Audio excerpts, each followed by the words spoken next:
अस्सलाम वालेकुम, welcome to the fresh episode of the tech show. सबसे पहले बात करते हैं क्विक अपडेट की। तो एंड्रॉयड 16 की फर्स्ट लुक और फीचर्स सामने आ चुके हैं। पहले मैंने सोचा था कि इसको हम लोग द टेक शो की वीडियो के अंदर कवर कर लेंगे, लेकिन उसके ऊपर मैंने एक डेडिकेटेड वीडियो बना दी हुई है। अगर आप वेट कर रहे थे एंड्रॉयड 16 का तो लिंक नीचे प्रोवाइड कर दूंगा, अपडेट को लाजमी तौर पर चेकआउट कर लीजिएगा। बात करते हैं पहली अपडेट की। तो मुझे ये लग रहा है कि एआई ना एप्पल को हजम नहीं हो रही। इन लोगों की एआई फीचर्स अभी तक मार्केट के अंदर कम्पीट नहीं कर पा रहे। गूगल और सैमसंग एंड्रॉयड जो है ना एआई के फीचर्स के अंदर काफ़ी टॉप के ऊपर चल रहे हैं। अब एप्पल ने ना एक नई स्कीम निकाली है आप लोगों को बेवकूफ़ बनाने के लिए। स्कीम यह है कि एप्पल एक ऐसे एआई फीचर के ऊपर काम कर रहा है जो कि आपकी बैटरी को ऑप्टिमाइज करेगा। मतलब कि जो दूसरी कंपनीज हैं वो 10,000 mAh के ऊपर पहुंच गई हैं अपने स्मार्टफोन्स के अंदर, लेकिन एप्पल का जो प्लान चल रहा है वो एआई के थ्रू बैटरी को ऑप्टिमाइज करने का चल रहा है। फिजिकल कैपेसिटी को लेके एप्पल का कोई प्लान नहीं है कि सिलिकॉन की जो बैटरीज आ रही हैं आजकल उनको यूज़ किया जाए। कहा यह जा रहा है कि ये जो एआई का फीचर होगा ये बैकग्राउंड के अंदर आपकी बैटरी को ऑप्टिमाइज करेगा। ये देखेगा कि आपका क्या पैटर्न चल रहा है, आप कौन सी एप्लीकेशन को ज़्यादा यूज़ करते हो, किस तरह आपको समझा कर ना पता नहीं क्या जुगाड़ वगैरह लगा के आपकी बैटरी को ऑप्टिमाइज करेगा, उसकी टाइमिंग को इंक्रीज करने की कोशिश करेगा। लेकिन भाई बात सीधी सी है कि आपका जो डिस्प्ले है, आपका जो प्रोसेसर है या फिर आपके जो कैमराज हैं, उन्होंने तो अपनी बैटरी की कैपेसिटी खानी ही खानी है जितनी उनको रिक्वायरमेंट है। लेकिन अगर आप थोड़ी सी बैटरी इधर से उठा के उधर रख दोगे, ऐसे कोई ऑप्टिमाइज कर लोगे तो खास फर्क पड़ने वाला नहीं है। अब पता नहीं है कि एप्पल इस एआई की फीचर को लेकर क्या करता है, लेकिन एक बात तो अभी तक क्लियर है कि एआई के मामले के अंदर एप्पल जो है ना वो काफी ज्यादा पीछे चल रहा है। आईफोन 16 सीरीज ने पूरा का पूरा ना बेड़ा गर्क कर दिया एप्पल का जो प्राइस सेगमेंट चल रहा था। लाइक एक तो आईफोन 16 सीरीज सही तरह सेल नहीं हुई, उसके अंदर कोई एप्पल ने नई चीज़ दी नहीं, एआई के फीचर्स भी नहीं आए प्रॉपरली, उसकी प्राइस कम आई पाकिस्तान की मार्केट के अंदर। उसने 15 सीरीज़ की प्राइस को ड्रॉप किया, उसके बाद 14 सीरीज़ की प्राइस तो ऑटोमेटिकली काफ़ी ज़्यादा नीचे आनी थी। तो ये एक ऐसी सीरीज़ थी जिसकी वजह से एप्पल की रेपुटेशन और प्राइस का जो लेवल था ना वो काफ़ी ज़्यादा नीचे आया है। इसके बाद जो अगली अपडेट है ना उसको जब आप लोग सुनोगे तो आपको इस अपडेट की थोड़ी बहुत समझ आएगी, जो कि आ रही है आईफोन 17 एयर के बारे में। उसकी बैटरी की कैपेसिटी कही जा रही है कि 2800 mAh की बैटरी उस आईफोन के अंदर होगी। रेफरेंस के लिए हम लोग देख लेते हैं सैमसंग का जो S25 एज है उसके अंदर 3900 mAh की बैटरी है, जो कि तकरीबन 1100 mAh ज़्यादा बड़ी बैटरी की कैपेसिटी होगी। लेकिन हम लोग यहाँ पर थोड़ी सी थिकनेस की भी बात कर लेते हैं। जो गैलेक्सी S25 एज है ना उसकी 5.8 मिलीमीटर थिकनेस है।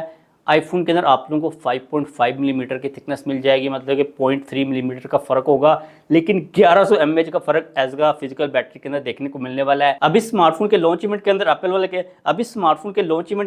वाले ये कहेंगे कि भाई हमने एआई को इंप्लीमेंट किया, आपको चाहे बैटरी की कैपेसिटी थोड़ी सी कम मिल रही है लेकिन हम लोग एआई के थ्रू इसको ऑप्टिमाइज करेंगे। और एप्पल वाले अपने लॉन्च इवेंट्स के अंदर वैसे भी बैटरी की कैपेसिटी के बारे में बता देनी है कितने mAh की बैटरी है। तो इसी वजह से अपडेट्स ही आ रही हैं कि एप्पल बैटरी छोटी लगाएगा अपने अपकमिंग आईफोन्स के अंदर, लेकिन एआई का थोड़ा सा एक लालच देगा, एक ऐसे ना घुमा फिरा के बातों को कहेगा कि भाई हमने इतने % बैटरी को इंक्रीज कर दिया हुआ है। लेकिन एक बात तो क्लियर है कि अगर आप एक बैटरी लगाते हो जो कि 2800 mAh की, उसके अंदर जितने मर्जी एआई के फीचर्स को आप लोग घुसा लो, लेकिन वो कभी भी 3900 mAh की बैटरी के साथ कम्पीट नहीं कर सकती।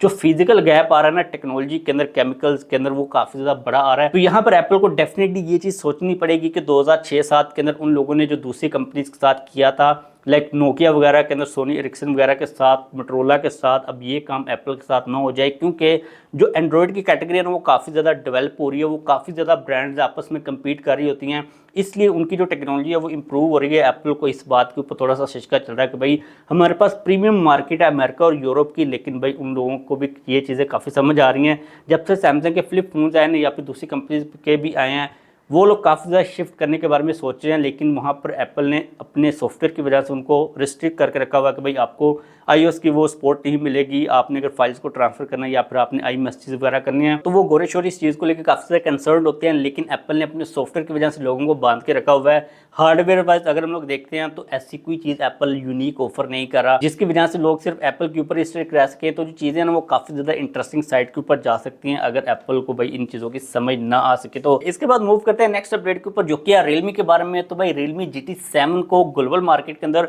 27 मई को लॉन्च करने जा रहा है। अभी इसका एक पोस्टर सामने है, आप लोग यहाँ पर देख सकते हो। भाई F1 कार है जिसके ऊपर कपड़ा छपड़ा इन लोगों ने डाला हुआ है। एक चीज़ काफ़ी ज़्यादा क्रेज होने वाली है कि स्मार्टफोन के अंदर आप लोगों को 7000 mAh की बैटरी मिलेगी विद 120 वाट फास्ट चार्जिंग। अब आप लोग यहाँ पर देख सकते हो बैटरी की कैपेसिटीज बढ़ रही है, चार्जिंग भी बढ़ रही है। अब रियलमी वाले भी क्या सकते हैं कि भाई हमने एआई वगैरह को यहाँ पर लगाना, लेकिन भाई एक्चुअल में बैटरी के साइजेस काफ़ी ज़्यादा बढ़ने वाले हैं। और रियलमी का एक 10,000 mAh का वाला भी फ़ोन आने वाला है, जिसके अंदर GT का ही नाम यूज़ किया जाएगा, जो एक पिक्चर्स वगैरह सामने आई थी। लेकिन ये वाला एक स्मार्टफोन डिफरेंट है, मे बी वो GT pro plus ultra pro जो भी हो, लेकिन इस स्मार्टफोन के अंदर 7000 mAh की बैटरी होगी।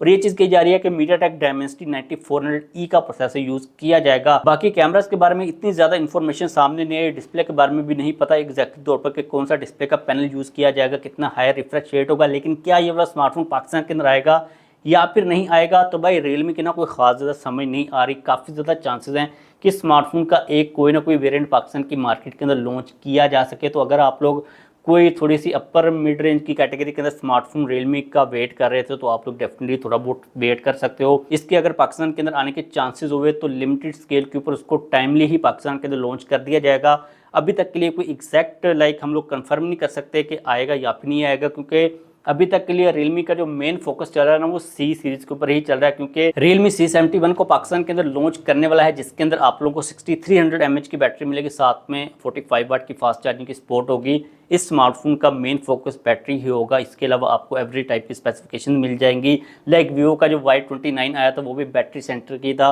तो उस किस्म की वाइब आप लोगों को इस स्मार्टफोन के अंदर मिलेगी। लेकिन इसकी जो प्राइस होगी वो थोड़ी सी कम होगी। आई थिंक ये 30s की रेंज में कहीं पर लॉन्च किया जाएगा। अगली जो आज की हमारी लास्ट अपडेट है, ये सबसे ज़्यादा इंटरेस्टिंग और इंपॉर्टेंट अपडेट है। भाई Xiaomi वालों ने अपना एक स्मार्टफोन चिपसेट बना लिया हुआ है। लाइक Xiaomi एक अपना प्रोसेसर लॉन्च करने वाला, उनके CEO ने ऑफिशियली तौर पर यह बात कंफर्म कर दी हुई है कि आने वाले एक तकरीबन महीने के अंदर Xiaomi अपना प्रोसेसर लॉन्च कर देगा। अब जब Xiaomi का प्रोसेसर आएगा, इसका मतलब यह है कि किसी न किसी स्मार्टफोन के अंदर आएगा।